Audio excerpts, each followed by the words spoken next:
ဦးတန်းကတ်လာပုံမှန် လက်ရစီရတာကြည့်လိုက် ဒီသက်ကောင်းတဲ့အခင်းတွေအများကြီးရှိတယ်ဒီသက်ကောင်းတဲ့အခင်းတွေကဟိုဘက်မှာ ညတောင်းလူခင်ကဘောကောင်းသွားတော့လားဟုတ်ကဲ့ ဟိုဘက်မှာလေ ဘယ်နဲ့ဧကတုံးတာ အာဒီလိုသူတို့နဲ့မလုပ်ပြီးတော့မှဒါ10ကတက်တော်ကြည့်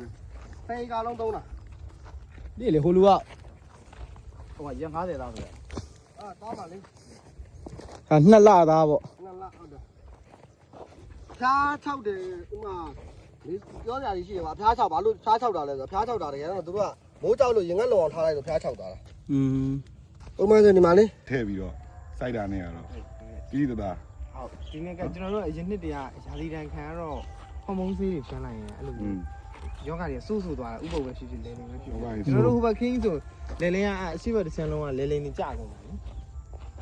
အဲ့ဒီနေ့ကျတော့ဒီအားစေးကယောဂရှိလဲဖြန့်ရတယ်ဆိုလို့ ဟုတ်တယ်ကို လောကရှိရဲ့အချိန်ဖြန်းဖို့အတွက်ဘာလို့အဲ့ဒါမှအားရှိအောင်လို့လေအားသေးဆိုအဲ့ဒါမှအားသေးလို့ကြ